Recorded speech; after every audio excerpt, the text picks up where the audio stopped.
So he is in that back bed, in the corner, standing up, chewing on a tomato.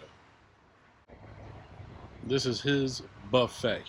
Collards, kale, tomatoes, whatever he wants. Mr. Chuck. I'm going to call him Buddy. Buddy Chuck.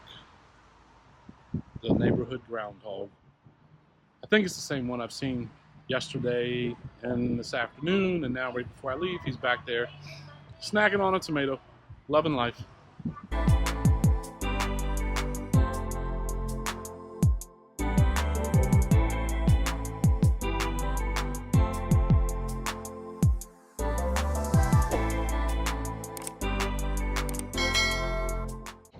Hey guys, back at the garden.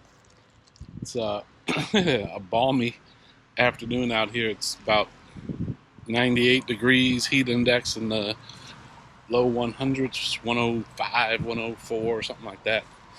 But I was out here checking out see if I could get some evidence of our neighbor, the groundhog. And I saw something when I pulled up that I wanted to take a look at. If I walk on the outside of this gate here around to where I put that trap in, and I'll show you what I saw. So as I pulled up and parked, I saw movement back here by the trap, but I couldn't really determine what it was. And if you guys remember, I put two peaches, 3 or 4 tomatoes, and I saw a squirrel run in the trap, grab a tomato, and run right back out of the trap. Now, we do still have that tomato. It's definitely been chewed on, but I don't think it was chewed on by the groundhog. I think it was chewed on by the squirrel. Or the squirrels, plural, let me say. So I was watching some videos last night, just other trapping techniques, whatever. Definitely looks like the groundhog was back. There's certainly, sorry about the fence there, certainly more collards back there. Definitely more collards have been eaten. But I understand that the old groundhog loves cantaloupe. So it's late in the afternoon here. It's almost 5 p.m. And I am going to put down a little bit of cantaloupe. Put down a nice sized piece right there by the door. Then I'll put another smaller piece inside the gate. And then I'm going to put 2 bigger pieces all the way in the back. And if you see there, the way I've arranged it, little bait, so he'll be coming along this fence line right here, coming around from the woods, come down this fence line. You're going to see a little cantaloupe there. Going to have a little more cantaloupe on the inside. And I actually want to move this one because it looks like his foot would not actually allow that cantaloupe to be pushed down. So let me move this back to get him or her. Non-binary, let me explain, non-binary groundhog. I don't know if it's a male or female. But come down this fence line, maybe snack on this little piece of cantaloupe right there. Get inside, feel a little more comfortable, snack on that little one, and then the real bait will be in the back. So we'll see. Maybe the squirrels will beat him to it or her to it. I don't know. We'll see. But yes, cantaloupe has definitely been proven to be an exceptional bait. And I think these pieces are a little bit too heavy. Maybe the small ones are not. The bigger pieces are a bit too heavy for a squirrel. So if a squirrel does get in, maybe the squirrel gets himself stuck. I don't know. But we're going to see what happens. So I'll come back either later this evening or first thing in the morning. Wish us luck.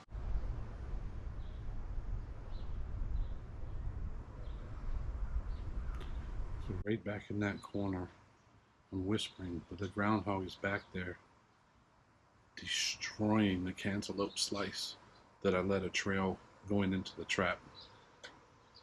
So we'll see what happens.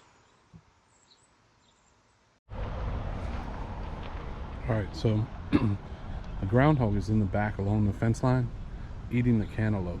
So I'm going to attempt to just come down here quietly and see if I can just place the camera and see if we can get an angle.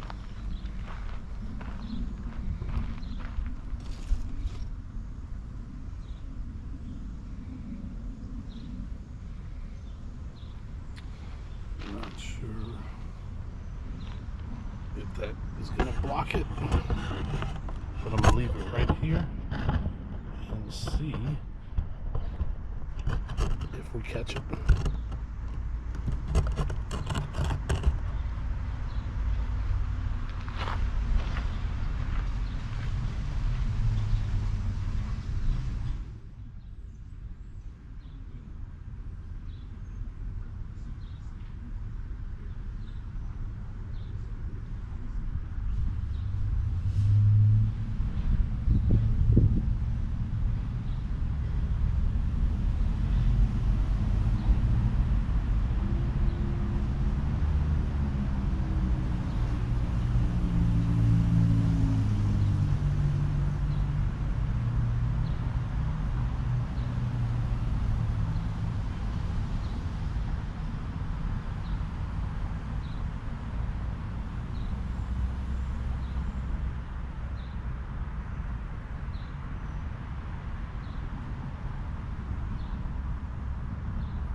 Alright guys, so I just walked back up to my car, put the vegetables in, and I was pulling down the street, and I parked again because the groundhog is sitting directly next to the trap, eating. Let's see, is he still there? Yep, he's looking at the trap and he's thinking about it. So I'm going to place the camera down and just walk away, and I'll zoom in for you guys. But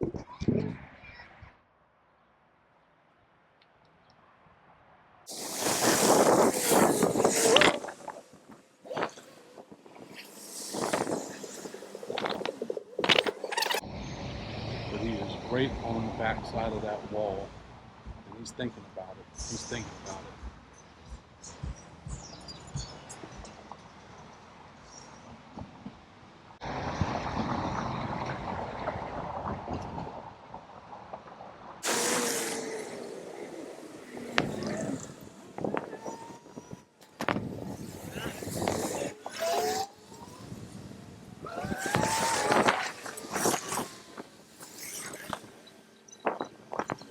He's definitely in the trap, in the back of the trap, eating the cantaloupe, and the door has not come down.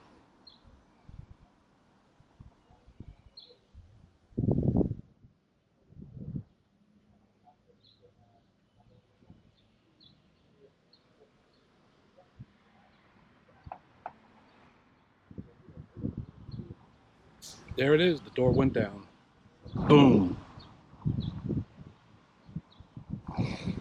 Folks, that is how you do it. Let me go around.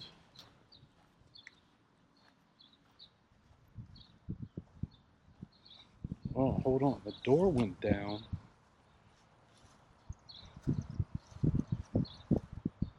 But I see a groundhog back along the fence. Hold on. Something's not right here.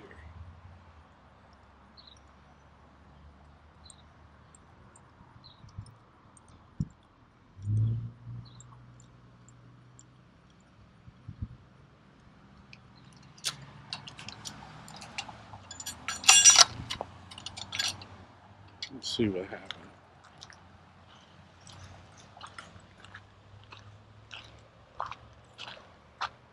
So somehow, groundhog was in there eating away. Trapdoor came down, and he still got out.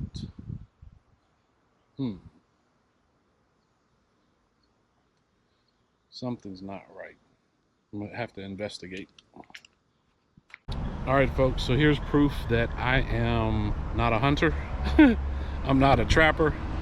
Pretty much suck at it. Didn't even know how to set the trap correctly, and here's why. Look straight out in the field right over there.